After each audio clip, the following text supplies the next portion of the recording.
It's my pleasure to introduce Elizabeth Crook. A native Texan, she spent much of her childhood on the Gulf Coast and at a ranch in the Hill Country, and today she lives in Austin with her family.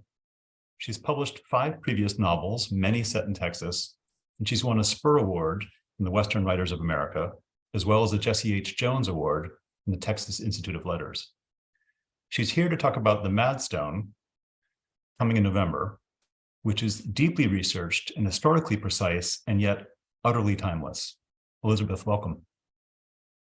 Thank you, Bruce, for including me in this event. And thanks to those of you who are listening. I'm really happy to be here with you.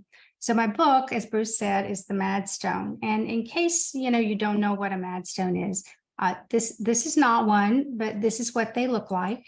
And they're made of mineral salts mixed with hairs and fibers that sometimes accumulate in the bellies of a deer. So for centuries, they were believed to draw the toxins out of a rabid animal's bite and thereby cure rabies, if you applied them to the area of the bite. So they were considered either, medicinal or magical. The story takes place in Texas during Reconstruction, at the close of the Civil War, and it's narrated by 19-year-old Benjamin Shreve. It's a tale of a journey. It's about love of many kinds and about responsibility and the nature of forgiveness, mostly of self. I think the best way for me to tell you about it is to show you some of the research books that I turned to when I was writing it. So there's a young woman whom Benjamin falls in love with in the course of the story, and her name is Nell. She's pregnant. She's running away with her 4-year-old son from her abusive husband, who's part of a gang of outlaws known as the Swamp Fox Gang, led by Cullen Montgomery Baker, the Swamp Fox of the Sulphur. So this was a real gang in history, and they terrorized Texas during Reconstruction by murdering freedmen and freedwomen and targeting agents of the Freedmen's Bureau and federal law enforcement. So Nell suspects these crimes that her husband is doing, but she's been afraid to say anything until now, when she's, overcome with guilt about her silent complicity. And she's finally gone to the agent of the Freedmen's Bureau and told where the men are hiding. So after doing this, she needs to get out of Texas, with her child, because her husband is going to be after her. In the course of her flight, she comes across Benjamin, who offers to take her in his wagon to the port city of Indianola so she can board a boat and leave the state. On the journey through Texas, they encounter fortune, buried treasure, the Madstone, which will possibly save a boy's life.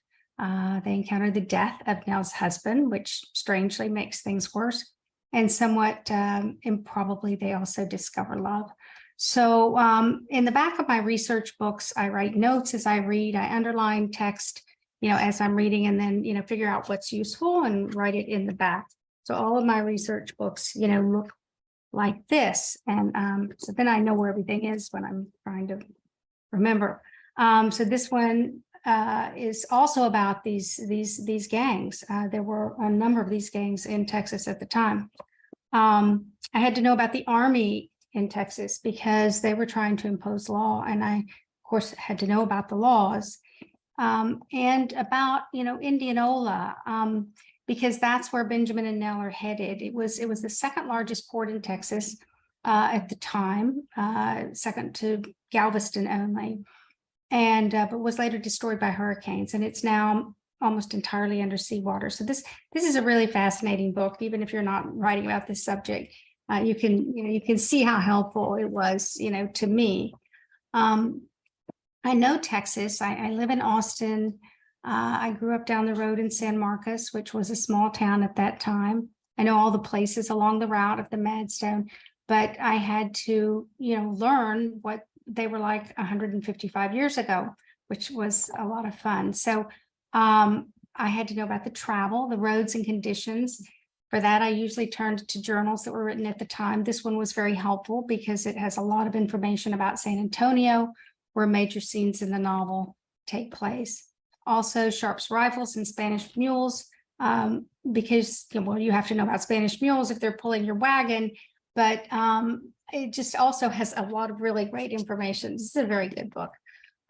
So there are 2 other major characters in the book, and one is a treasure hunter who may be in possession of a great fortune, or he may be in possession of a treasure that once belonged to the Empress Carlotta of Mexico, and that carries a curse.